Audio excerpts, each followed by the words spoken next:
The Newsday continues here on One News Now. I'm Jess De Los Santos. More than 200 Pinoys have tested positive for COVID-19 in Hong Kong as the city-state battles with a severe case surge. Hong Kong Labor Attaché Melchor Dizon says 43 of the 221 COVID-positive OFWs have recovered. 95 of them are in their employer's home, while the rest are in quarantine facilities. The Philippine Overseas Labor Office is also monitoring 3 cases of workers who were fired after testing positive for COVID-19. Ang Hong Kong government ay nagpadala ng official communication dito sa Philippine Consulate General na sila ay tutulong sa pag-assist doon at monitor pag napatunayan na terminate nila yung kanilang worker dahil sa COVID, magbabayad sila ng fine na 100,000 Hong Kong dollars. The Philippine Embassy in Moscow says Filipinos there could expect challenges in financial transactions as Russia faces global sanctions for invading Ukraine. The embassy says foreign economic sanctions have been affecting the operations of Russia's financial sector. With this, overseas Filipinos may face difficulties in sending out money to their families in the Philippines. The U.S., the European Union, and several other countries have imposed sanctions on Russia after its attack on Ukraine.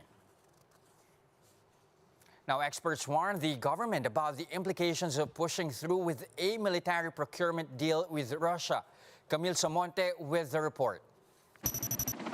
Despite Russia's invasion of Ukraine, the Philippines plans to continue its purchase of heavy-lift helicopters from Russia.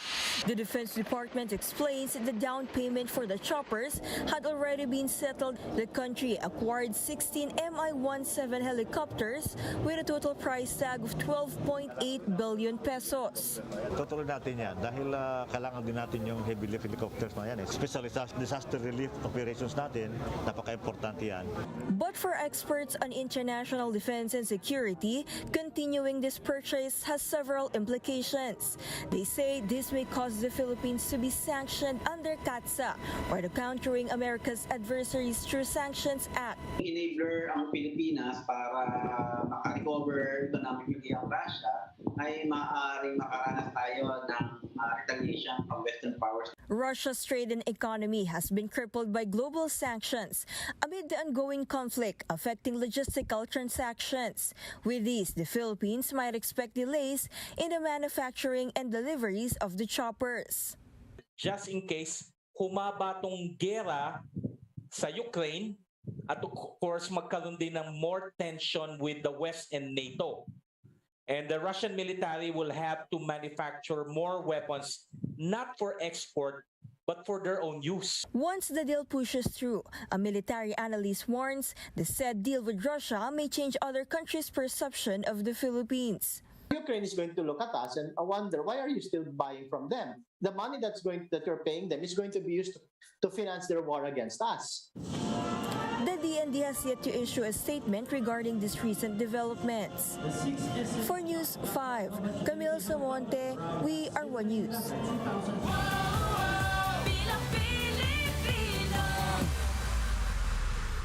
Presidential candidate Bongbong Marcos and his team continue their campaign in Batangas. Marian Enriquez is joining us live from Calatagan for the update. Maan, how's the welcome for the unit team over there?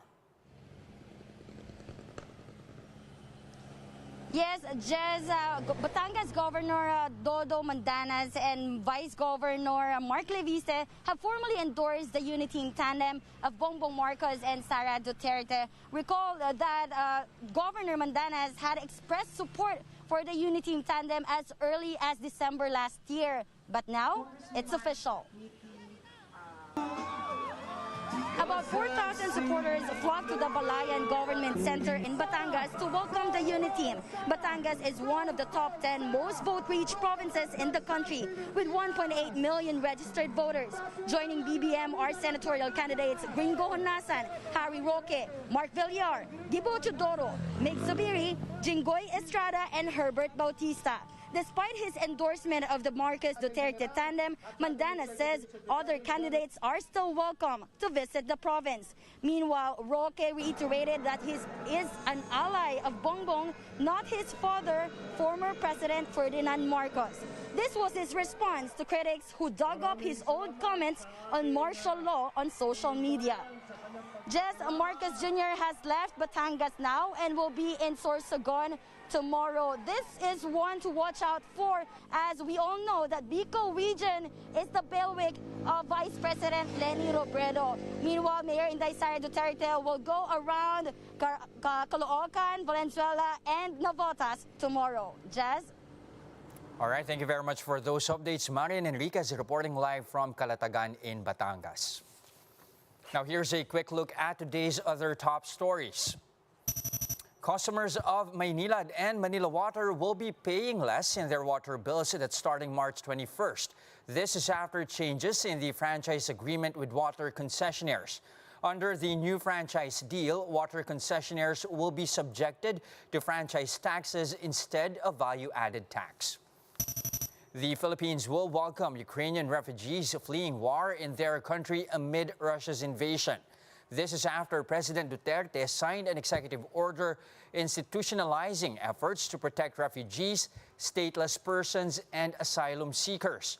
According to the Justice Department, no Ukrainian citizen has so far sought asylum in Manila. And the United Nations General Assembly overwhelmingly voted to reprimand Russia for invading Ukraine. They demanded Russia to end the hostilities and withdraw its military forces. 141 out of the 193 members of the Assembly supported the resolution condemning Russia's aggression against Ukraine.